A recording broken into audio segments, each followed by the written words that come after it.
Hello, everybody. It's Deb here, back with our Deb Talks. And today we have a very beautiful, interesting guest here with us, Cassy Summers. And Cassy, yay, so nice. Cassy, welcome.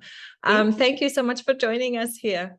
And Cassy she's just an amazing human being. Without me even trying to say what she does, just being in her presence, she's always so bubbly and so happy and so positive and always looking for more possibility. Whenever I speak with her in whatever situation, what can we explore more? Which I really, really love about Cassy.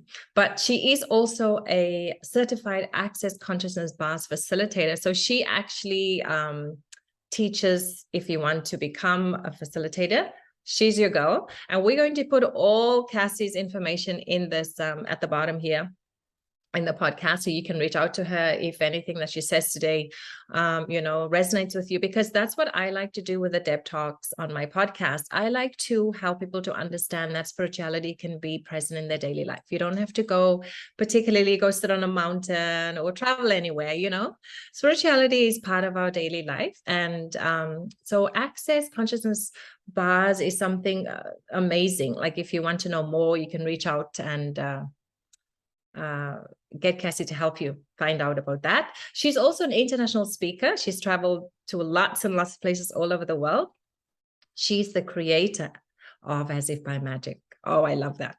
As If by Magic. Like we are all magical, right? Yes. Yay. She's also a best-selling author. And like I said, she's a lover of possibility. And that's what I personally love about Cassy myself. So without, further ado, I'm going to let her introduce herself to us and tell us a little bit about her journey and perhaps how she stumbled across the Access Consciousness bars. But most of all, I'd like for Cassy to talk about her Money Miraculous membership that she's got going on, because I personally have found that it's been amazing from the get-go. I love it myself. And I wanted to share that with our listeners. So Cassy. Thank you so much. And thank you for having me on here. I'm really grateful. Yay. So yeah, Access Consciousness is this wonderful world almost that I stumbled upon. I think the universe tricked me, and I'm very grateful. It's a trickery. Yes. It's a tricky universe. Well, we have to trick our logical mind, because that's actually the problem. Is that because nothing can get through, because everything it's like a sieve. Your logical mind is sieving through things, and it doesn't know anything really. It only knows from the past. So there needs to be a little trickery so that we can go beyond that. To be in the magic. Yes. Yeah. Because if you want magic, you really do have to be willing to go beyond. Let it show up beyond your mind, because your mind can't compute it, or it wouldn't be magic, right? Exactly. It can't fathom it. Magic is actually our existence, but we have to call it magic because the logical mind it doesn't work, right? Yeah. You just say it's in the mind, it's magic, and the mind goes, and then the mind goes, okay, we can accept that. I don't know how that works, but okay. Yeah. Absolutely. So I was 8 months pregnant with my second baby. And I went through a midwifery clinic. So that's an option rather than going through a physician. And it's not super popular in North America yet, but it's starting to grow. But I was like, this is what I want my experience to be like. And through there, a local facilitator was offering free bar sessions, and they're like, hey, do you know anyone who'd want to try this out? And they thought of me right away. And I was like, what is it? And they're like, we don't really know. But we're going to try it on you and your unborn baby. Yeah, we're just going to experiment. I'm like, well, it sounds kind of weird. I like it. Let's go. And so after, not everyone has like that profound life-changing experience, but I did. It changed my entire life. That one session, I actually had 3 sessions with her, and then I was like, okay, more, like, what is this? And that was about 10 years ago, I guess. So I've been exploring consciousness and access consciousness and creating with these miraculous tools in so many ways. Wow. Yeah. Amazing. Yeah. So then how did all this, Money Miraculous, As If by Magic, like how did that unfold for you? Yeah, great question. So I grew up pretty low income, poor. There were times where we just weren't eating. We'd had no food. We'd go days without eating food. Is that for real? Yeah. Like you didn't have a meal? No, we would have like a package of, in Canada, we have these like salty white crackers, like, and I would have like 3 a day, like I could ration. Okay. And yeah, so we just kind of nibble on them. And if you nibble really slow, you feel like you've had a meal. Oh, wow. Yeah. Because I know that there's a lot of, I mean, this happens all over the world where people don't have food and stuff, but in our little area that we live here in North America, there's so many people giving out meals, and even like every other day I go to the store, they collect money, for the food banks. And so I would have thought that there would always be a possibility for people to go and get a meal, but that wasn't in your case. No? There was times where we did. Okay. And then there was, my mom was on a disability. She couldn't always get everywhere. Like it's actually set up a lot differently now. There's delivery systems. There's a lot, Okay. Yeah. But in those years when you were younger, it wasn't so good. It was, okay. It wasn't so good. And it wasn't such good stuff like that you got. We give now really good stuff. Yeah. Yeah. Like farm fresh. Like someone was talking to me the other day, and I'm like, wow, that's so incredible that that's there for. Yeah. So and clothing, I would have, my shoes worn down, like my socks would be on the concrete. Like that's how worn down my shoes were. So growing up kind of with a lot of weird money stuff, and then,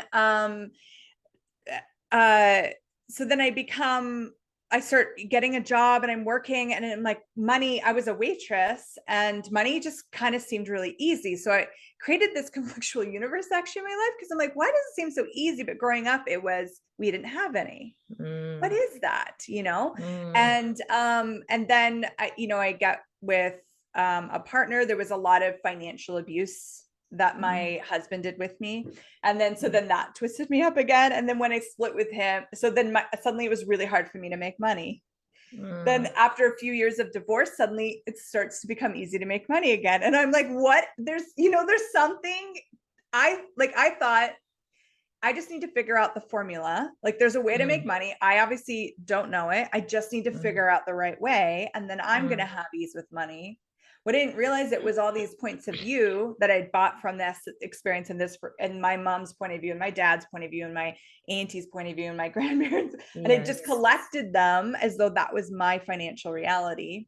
Yeah. So and which we all do, right? Like all of us do that in the childhood. It can be with money, or it can be with relationships, whatever it is that we see around us. We just take that on. And that's how life becomes. And doesn't matter what we do, even when we get older and we want to have a different point of view, it's almost like we get stuck in that point of view because it's running like without our being aware of it, right? Absolutely. Yeah. So it drives you. You don't know why, because your logical mind is saying like, it should get better. I want to be better. But I guess the reptilian brain has got its own pattern, and it just keeps running on it automatic. Yeah. And you just said that so beautifully. It's like, but I'm working more hours. Well, I'm working harder. I thought that was the formula: work hard, make money. I'm doing the formula. So I wanted more money. So I worked harder. I had 4 jobs at one time. How come I don't have more money? Yeah. It's crazy, right? Yeah. It's a really it's a mind thing. It's like, what is going on here? Because I can't get out of this. I want to be out of this, but I can't get out of this. And it's like, if there's anybody listening to this and feeling stuck in the same pattern, it's not your fault, because you don't know. Like until we become aware of that pattern that's running in the background since we've been like 3, 4, 5, 6 years old, it's not your fault. So, now that you come to the awareness that, oh, okay, I had that point of view since I was 3 years old, maybe I can just change that point of view. Yeah. And then see what happens, right? Instead of trying so hard for the outside to change it. Like we actually have to change it. We have to undo what we did in this, like, oh, I was helping and protecting myself. When I was 3, maybe that worked, but not when I'm 30 anymore. Yeah. I mean, we can laugh about it now, but there are some people still stuck in this pattern. If you're stuck in this pattern, reach out. You can reach out to me. You can reach out to Cassy. We're going to help you out with this, because it's kind of simple. Yeah. And that's the crazy thing, because I tried all the complex things and they didn't work. But then when I actually tried the simple things, I'm like, that was miraculous. Like that was just magical, how that showed up. Yeah. So money has always kind of been, I guess, in a way, like close to me, in that I know how you can use that to determine your value. You can use it to determine, like, to judge yourself. Like I used money as one of the greatest weapons against my being, of how wrong I was for not having money. Can you explain that a little bit? Yeah. So, so if you see people around you appearing, and here's another thing, is that so many people appear to have ease with money, but in the background, they're actually really stressed about it. Even if they have, like, say they have nice cars or nice homes or whatever, the amount of debt that they've incurred or the massive stress that they experience. To me, money miraculous doesn't mean you have money, but you're stressed all the time. It means that you have peace with money, that you have joy with money, that you can receive money. Yeah. So I hear it looking at all these people thinking they've got money right, and I'm wrong, and I'm doing everything I'm told to do, and it's still not working, then I must be wrong. Okay. There must be something fundamentally wrong with me. And then I would go to places, well, maybe I just don't deserve it. Maybe I'm one of those people that will never get out of this. Yeah, maybe I'm not good enough. I'm not I don't come from the right family. I don't have the right education. It's just not going to happen for me. Yeah. Exactly. Yeah. And then any kind of like financial abuse that might be going on, I mean, they thrive in that playground, right? Yeah, exactly. Because that's the story, again, that's been running in the background all the years. And whenever you bump up against that kind of reality that you created with your point of view, then it just like establishes your point of view further and further, right? And you get deeper and deeper into that, what you don't want to be in. It's just bizarre. Like when you think about how we're trying to live here. Yeah. I used to say, before Access Consciousness, I used to say that I was the unluckiest person on the planet. And your point of view creates your reality. So my point of view was I was unlucky, so I was unlucky. And I could show someone. Yeah, I'd be like, someone would say, oh, like you're going down to park, maybe downtown in a kind of bigger city. And they're like, oh, there's lots of parking on Sunday afternoons. And I would be the only person that couldn't find parking. I was just like, I had this point of view. I'm like, I must be cursed. I must be like, I have a bad luck charm on me, And I actually had, so my ex-partner, he's very like logical, and he's like, I'm going to prove to you that you're wrong. He goes through science, and I'm like, okay. And so he sets up on his computer something where he would randomly pick numbers. Okay. So I would have to press the button that would randomly roll numbers. And he goes, we'll do a series of 30 tests. So I want you to get as high of numbers as you can. So I rolled and I got all the low numbers 30 times in a row. And he goes, okay, well, I'm going to ask you to get the lowest numbers that you can. And I rolled 30 times and I got all the high numbers. Higher numbers. Yeah. Holy smokes. Your brain is set up for failure. Yeah. Sabotage. But that's how powerful we are. We literally, if we go, I'm unlucky, I can't do money, then we will literally bend all of the universe to that. To prove our point. Now flip it the other way though. Now I'm like, I'm one of the luckiest people I know. Like, and you can fake it until you make it, right? You just keep saying it and pretending it until it becomes truth. Yeah. Well, for me, I had to actually unlock, we have a saying in Access, what if every wrongness of you is a strongness of you? So I had to look at these things that I had decided were fundamentally wrong about me.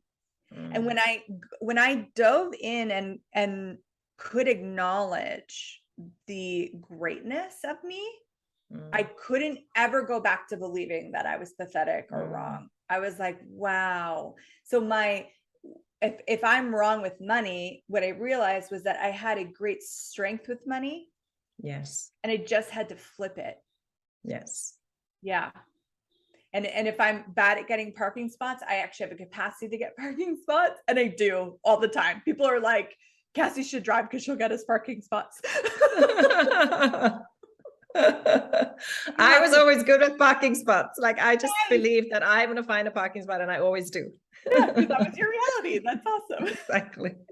But you know, there are some things like when I play tennis and I have to play and I have to receive and I'm playing on the left hand, I was like, oh fuck, I don't know how I'm gonna get this. And then I was like, Deb, just flip it, flip it, flip it. But there's that fear about how because your brain is so used to saying, since I was a kid, I was like, I'm not good with my backhand, but it's not true. I am good at my backhand. But because I've been telling myself that, so it's improving. Oh, yay. So you see, I'm faking it until I'm making it. Yeah. Well, I'm less afraid. I'm less afraid also of failure, because when I used to be kind of like how I felt like I was stuck in this corner, like, and I'm going to fail. And so what if you fail? So what if you hit the ball and it goes somewhere else? Doesn't matter. Don't be afraid to hit the ball. Yeah, what if failing doesn't make you a failure? Exactly. Yeah. So, but since I was like, I think 7 or 8, it was like, oh, you know, the backhand, but that story is not so powerful anymore. So it's slowly disintegrating. Very cool. Yeah. Every now and then it pops up, but then I just breathe and I was like, it doesn't matter. And I'm sure one day I'm gonna like be great at it. Because I'm working towards that. So it's like, you see what I'm saying is like, we do this with everything, almost everything in your life. It's like you decide. I know for listeners listening out there, it might sound like far-fetched or so, because if you're feeling like you're stuck in a situation and you just think, well, it's easy for you to say, you just change your mind, but like, try it. You know, if you just try it like a little bit at a time, just think about it. If you've been having a belief for 20, 30 years, it's not going to go just if you change your mind once or twice. You got to be consistent. You giving this same signal to your brain so that after some time, the brain's like, oh, okay, that's the new normal. Yeah. Yeah. And I like, for me, when I'm doing some self-work, I'm like a list maker. Like I like to write down, and not everyone likes to do that, but there's something like kinesthetic for me, and I'll write down. So an example would be like, where am I terrible with money? And I'd like write down every single thing. Right. And anything that's true for you, even if it's negative, is going to have a sense of lightness. Okay. Anything not true for you, even if it's positive, is going to have a sense of contraction around it. There's a lie in there somewhere. This is like the greatest lie detector of all time that I wish I had growing up. Yeah. So if it's light, so I always use my 2 years ago, I think it's 2 years ago now, right after Christmas, my biological father died. Now it's light, because it's true. It's not positive and happy, and people can misidentify what that means. It's not, it's just light. It's true. But if I said to you, he still has a body right now, you can sense that action. Yeah. Okay. So now you write down, so you take this list and you write down like, where am I like awful with money? And you're going to write down those things. And then one by one, I want you to look at, is it light for you? Because that only means it's true. It doesn't mean it's positive or negative. It means it's true. Okay. If it's not true, then you're like me, who bought a lie that's literally bending this reality to make it true. And you could go, well, that's not true about me, and I'm not going to feed this anymore. I'm not going to tell myself this story anymore. And I'm not going to let anyone else tell me this story anymore. I'm going to let it go. You could cross it off. You can like rip it out, like whatever like works for you to kind of clear out those points of view. And if they come up again, it's okay. And you go, you know what? Stop. I'm not going to judge myself for that, because it's not true. Yeah. Yeah. And you know what? This thought just came into my head now. When we are born, we are babies. We come here with no point of view, really. Nothing. You're just like there. You're not even making sounds at that stage. You just need milk and blah, blah, blah, right? These things are happening. And as we get older, we start to obviously take on our parents' points of views, the surroundings' points of views, the survival points of views. And so from that time onwards, we start to establish our reality. And it doesn't make it the truth. It just makes it the truth from your point of view. So anything in your life, anything, I don't care what it is. It doesn't matter what it is. Anything in your life, you can change it. Yeah. Because you came here with 0. Yeah. And then you just collect it And that's what I love about access consciousness, because the very first bar that you run is about letting go of all these patterns. Yeah. You know, that it's not yours. You just let go, let go, let go. And so if you can see the possibility that, oh yeah, to begin with, I took it all on, and now I don't like the outcome of these points of views that I've been carrying for the last 20, 30 years, 40, 50 years. What will happen if I change them? Most of us don't realize that we have even that choice. Most of us. I was number one when I was in my 20s. I did not know that I could choose differently. I didn't even know that I was just running on some program. So, you know, that's why there are so many people like us. We have these talks. I don't care if 1 or 2 people listen to the podcast, but if one is supposed to listen to it, so that you can know you have the power to choose, because that's your way out. Yeah, like if you've created a reality that you don't like, that's giving you pain and suffering, I guarantee it to you, can change it. It really doesn't matter what it is, because all the suffering and pain that we've created, and even if somebody did something that created that pain and suffering for you, you still have the ability to choose. You always have the ability to choose. And the moment you understand that, because you have to go very deep within yourself to understand where you created those points of views and why you created them. And most of them, I have to say, we took them on because they had a positive effect on us at some point in time. But then, you know, as we grew older, it didn't help us anymore. So always be kind to yourself, because we're doing the best we can with the information that we have until you hear better information. You know, it's always about when you hear better information, where you hear better. And what does that mean? It just means like you have a choice. You can literally take yourself out of misery. If it's money that's causing, like there are some people, they don't need money to be happy. They're just happy. If it's money that's causing you to be unhappy, if it's relationships, if it's jobs, careers, education, you name it, whatever it is, you have a choice. And as soon as you understand that and you take the responsibility for that, you're already on your way. Because we have no idea how amazing we are, how powerful we are. And it's just like, you just explain it so beautiful. It's like these deep points of views that we have, like you said, used to think that, oh, that's just how it is for me, that I'm unlucky, and you didn't even know you were running with that until it creates pain and suffering. And then like, I need to do something about this. Yeah. What I thought was, this reality shows you what it shows you, and you base a point of view on it. Like I thought it came first. Yeah. So that's another one. Exactly. Right. So I was like, no. So if anyone would like argue that I was unlucky or something like that, I would say, no, listen, I'm like, this is just what I've gained from the universe showing me my place in life, and my place is down here, you know? And I love how you can I tell this little story? Yes, of course. Yeah, anything. You talked about coming into the world and being this kind of like baby, you have no point of view and you're collecting, right? So I had always this little thing in my world about, I have to hide my money. Like I have to kind of like keep it on the DL, like don't really talk about it, like just kind of hide it.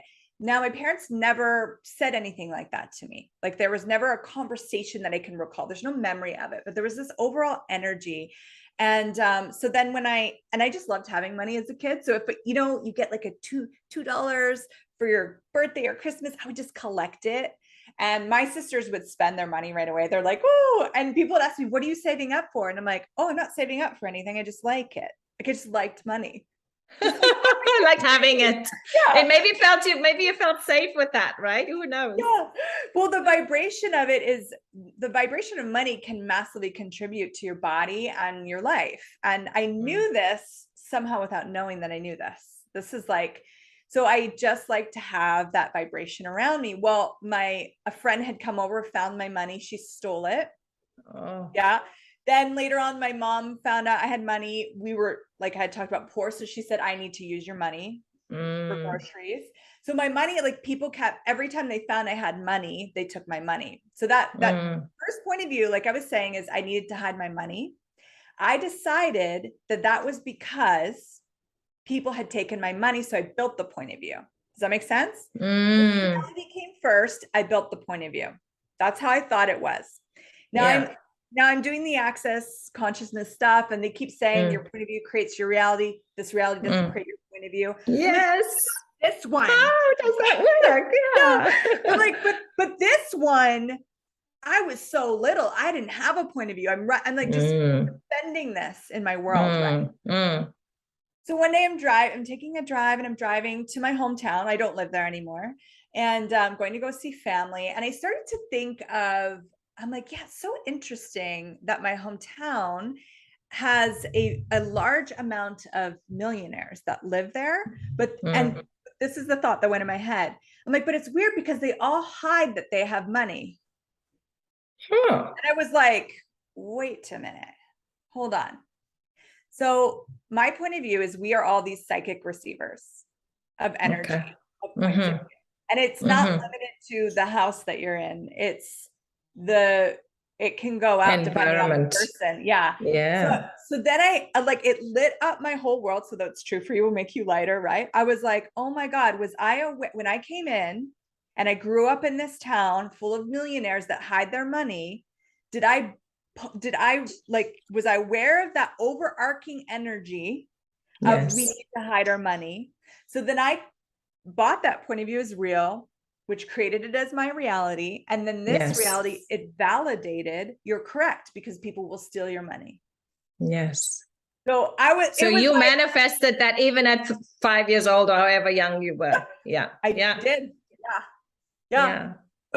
And it was so like the moment I acknowledged it, something like energetically broke. I could feel like this mechanism that I had been functioning from went. And then I'm like, after I just like, I don't have to hide my money. Wow. Yeah. Wow. It wasn't even my point of view. So like that list, I'm like, that's not even my point of view. Yeah. That you have to hide money. That's incredible. I kind of have something a little bit similar to that, in that I was born and raised in South Africa, in Cape Town, in the 70s.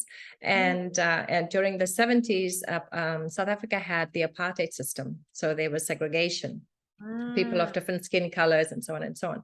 And I didn't really know anything about it, but I was born into that. And I remember when I got older and understood things and learned a little bit of the history, there was this thing in the air about like, you know, if you were darker skin color, or then you wouldn't be able to achieve anything, because you know how the government at that time just tried to keep people of color like in a kind of a certain, how can I say it? Financial, like you don't make that much money, you don't have an education and so on. And I remember when I got older, like I just wanted to prove them wrong. But the thing is, the problem with that was that my self-worth was attached to that, trying to prove myself that I'm not this thing that they wanted me to be. And you know, when I stopped that, it was such a relief. Because I don't care about their point of view. Only my point of view is valuable. And it made me free from that. And, you know, I didn't really suffer, or it wasn't such a big deal. Like I think a lot of people can suffer with that, but like you have to know that you have a choice and you can choose differently. And when I chose that point of view is not mine, I came in when that point of view was the people around me, but it's not mine. And I became free from that. And so I didn't feel the need to achieve things anymore, to prove myself that, and I love my skin color. And it's like, there's so many benefits, you know, to having a dark skin. And so I embraced it. But in the past, when I was growing up there, I always felt like you have to prove yourself that you're good enough, or that you belong in a certain status, or that you know, whatever that is. And none of it was real. I'm so grateful to myself that I understood that I had that choice, and doesn't touch you. And also, I think more than that, for me, it was not blaming anybody. It was nobody's fault. There was nobody at fault. It's just, I changed my point of view. It's very simple, very easy. And like how you said, it was light, and I knew it was right. It was just light, nobody to blame, just as long as I become free, because I choose to be free from that point of view. And that people made when I wasn't even born yet. You know? Yeah. And so it's very powerful. So empowering. Thank you for saying all that, because if we are going out there and like they did it to us, or they're going to fix it for us. Yeah. There's no they. No. There's no they. It's just me. There's just me and what I choose and my point of view and how I choose to see the world, because my point of view creates my experience, right? Yeah. And just like you said, when you changed your point of view about that with the money and the hiding, it changed. Yeah. It's the same. So you can use it.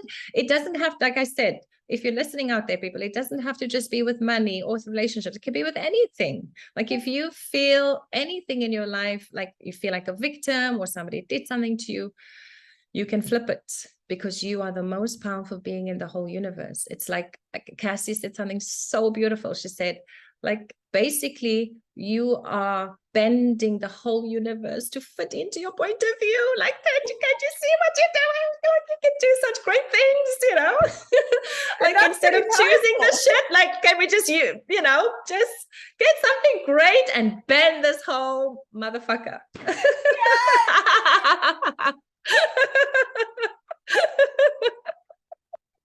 Like literally, I just want you to know that you're magic. And like, we're talking to the magical Cassy here today, and everything about it is magic. And I'm so grateful to you. And I want you to know that the world is grateful to you, because when you changed your mind, you gave an opportunity for all of us to change our mind with your being and with the work that you're doing and just with who you are, right? For your family, for your children, for your community.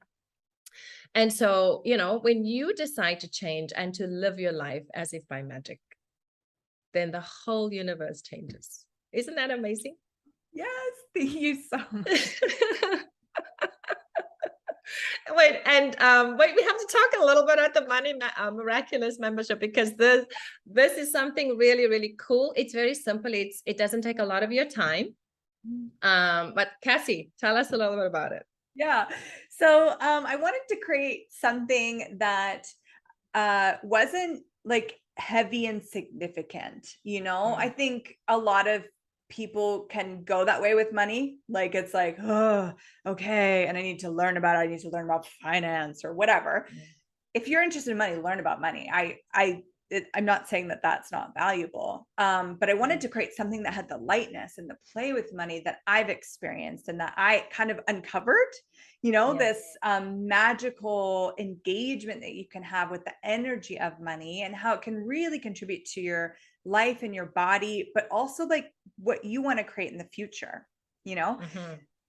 For me, the same thing, like I got to a place where I didn't require to prove wealth, prove money. It didn't actually have anything to do with my value anymore. I realized I could have no money and be still feel valuable. Yeah, that's it. Exactly. And there's certain things I'd like to create in the world, and will money make it faster? Yeah. Yes, of course. Yeah, exactly. And like I had talked about, that having that vibration of money, even as a kid in my world, I could perceive how it expanded my possibility, my universe. So I wanted to create something that was like on the fun side, the light side, the joyful side. And so what we do is we meet once a month.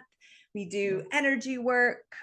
We do clearings on some of these kinds of points of view, like we're talking about. And then we kind of do some kind of activity, and it's changing. Like every month, I'm kind of like, what are we going to do?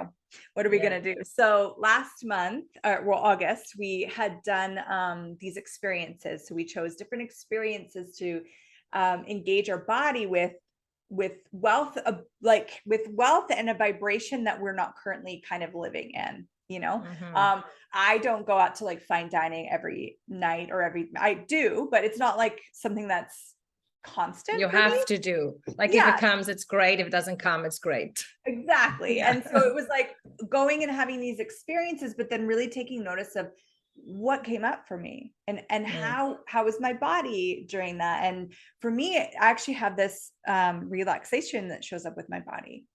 It's really interesting. Other people, they feel really tight and tense and like they don't belong. So it's a really cool experience, because then you go, okay, so what is that? And then we can clear out the tight and the tense. And then with the relaxation, it can be like, oh, what was your body receiving? And so every month we do something kind of different and fun. You can participate in it or not, really just depending on, your schedule and what's fun for you. But it's light and it's fun, and we get to talk with other people that aren't afraid to talk about money. Because I always wanted to talk about money, like it was interesting to me. And there's kind of, depending on your group of friends or people, there's kind of like, oh, we shouldn't really talk about money.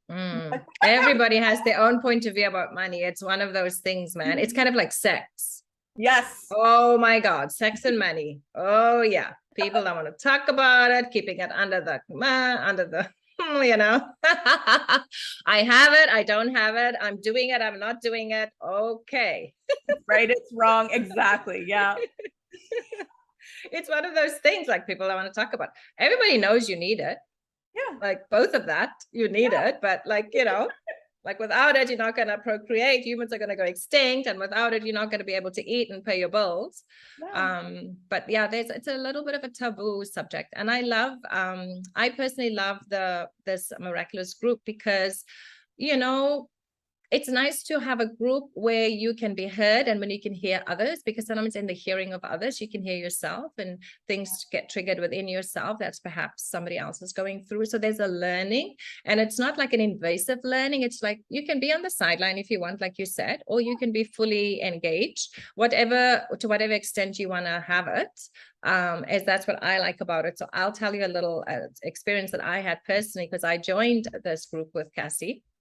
And, you know, it's great, but she gave us an exercise to do. And one of the exercises was to write down how much money you want to make a month and how much money you would need. And so, you know, I did it because I like to do my homework. I'm a very good student. And then like, literally, I'm not even kidding you, man. Boom. The first month I made that money. Like, and I was just like, what right? and then I was like, yeah, okay. Then when we got to the middle of the month and I was thinking about the next month already, and I was like, oh yeah, there's no way I make this money next month. Guess what? I did it again. I was like, oh, okay, I get it. So it's a very simple thing, but it can be very profound. And not to say it's not to say that it was great that you made that money. It's not about the money. It's about that you change your point of view. And it's about how Cassy explained it. Like the whole universe is going to bend to your point of view. You just were not perhaps aware of the point of view that you had. And a lot of times, and I'll sneak this in there, and when it comes to money and stuff like that, we literally take on our family's point of view, in particularly with money, because when we're little, money decides whether you have food or not. Money can decide whether you have safety, shelter or not. So money is a big deal. So we take on the point of view of the parents and the surroundings and the environment that we grow up when we're little, and because we are so vulnerable at that age. And so we don't even know that we're running with that story, but a lot of times we want to keep that point of view because we think that allows us to belong to our family. And it couldn't be further from the truth. So watch out where your point of views are coming from. Like I said, most of the time they're coming from a place of love. They're coming from a good place, but it's the wrong thing. Yeah. Just like how Cassy said, does it feel heavy or light? Because the universe will never want you to be in discomfort or, you know, in not safe. And so you never have to think that you have to feel all this stuff so that you can belong anyway. Yeah. It's like, but that's what we do because we want to belong first and foremost to our family. So a lot of these things come from so deep. Yep. And when you recognize it, you can say, well, you know what? It was great. It was fine, but now it's time to change.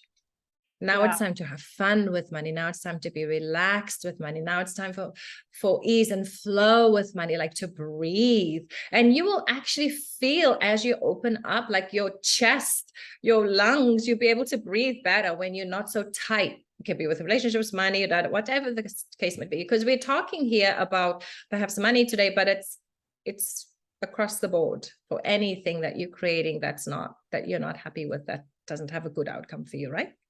And so anyway, but that was my personal little thing. It was literally like blew my little mind.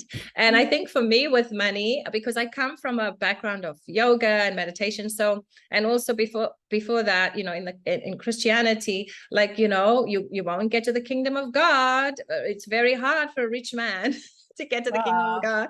And the money is evil, but it's then. So when you go back and really read the scriptures properly, it's the love of money. And like Cassy said something interesting too. See, once you have ease and flow with yourself, money comes with ease. And even if you don't have it, you still have that ease, because your safety and security doesn't come from money. It comes from you. You are your own safety and security. And when you know that, then you bend the universe to bring you what you need to create your vision. Like if there's something that you want to, like Cassy said, there might be projects you want to start, you want to do. And so you need some money for that. So you just bend the universe to bring you that on a platter, a gold platter. Gold platter, yes. And so basically, don't be confused. If you have fear, the fear is not, money's not going to solve it. And that's the other thing that Cassy said. You can have, there are millionaires out there, but they are so fearful. They are not happy. So it's, the money is not bringing you peace and happiness and joy. You are peace, happiness, and joy. And, you know, when you know that, then you can attract whatever you need to create what it is you want to create in the world. And there's nothing else really to create except to say, to help people to wake up. Like this might seem so, you know, simple what you're talking about, but it's profound and it's so deep. And if you even get like just a little bit of this, you're going to start to change your entire life. And that's huge. Yeah. You can go from pain and suffering to joy, happiness, and freedom. You know, basically. So, money is such a great way to, you know, find those like sore spots. You know, when someone's like massaging you and you're like, oh, I didn't even know I had that sore spot. Yeah. Which is one of the reasons I like to engage with, because it's, as I clear my points of view around money, I notice my space of being has gotten greater. But it has nothing to do with money. It's just that I was using money in this weird way, or I was being this way, and it was locked in. And then when I unlock it, I'm having more of me. Yes. And then money wants to come to your joy party. You don't get money and have a joy party. Exactly. Like, money wants to come to you. Yeah. Money's like, oh my God, I want to go to her. She's fun. Oh, fun. Yeah, because I always knew I didn't need to be rich or wealthy to be happy. I knew that was true. And I think a lot of people on the planet know that that's true. And it is true. You don't. And, you know, just a couple of years ago, there's this beautiful, like old growth place on Vancouver Island that's close to where I live in Canada. And the government used to have like a protective contract over it. And then they took it off and they were like, loggers, go ahead. These are like 2,000-year-old trees. Oh my God. And I was like, if I had the money right now, I'd buy it. Yeah. Just to protect the trees. Yeah. And I wouldn't do anything. So things like that. If you had the money, you would. Yeah, exactly. Yeah. So I'm like, for me, part of my financial targets and my wealth building is, how much fun can I have? It's not the big, like significant things. It's just like, how much fun can I have and how can I nurture my body? But it's also my awareness of creating a different world, you know? So now so you have one like me who would buy that. How many people, how many people that are awakening on this planet that desire to create a greater world? Imagine that it flipped. Imagine they became the billionaires, the trillionaires. What would the world be like? The world would be fantastic. Yeah, exactly. And that's what we're moving towards. Literally just, you know, being that. Yeah. Amazing. I love it. Cassy, it was so wonderful to have you and to talk to you. Like, I've had so much fun talking to you, and I'm hoping that our listeners got some things that they can use out of it. And we're going to put everything, Cassy's information at the bottom of this podcast. You can reach out to her. The Money Miraculous membership is fantastic. It's not expensive and it's not invasive. And like I said, and I love how Cassy also said, like, if you're in the group, you know, there might be a little spot that you didn't know you had, and maybe it'll come out. And just, you know, small. It doesn't have to be something big. It doesn't have to be overwhelming. But I highly recommend it. And Cassy, thank you so much. And you're just beautiful and so many possibilities. I just love it. Thank you for joining me today. Thank you for having me. And thank you for coming into my life, because I'm so grateful. Oh. Thank you. Lots of love to you. Take care. Bye. Bye.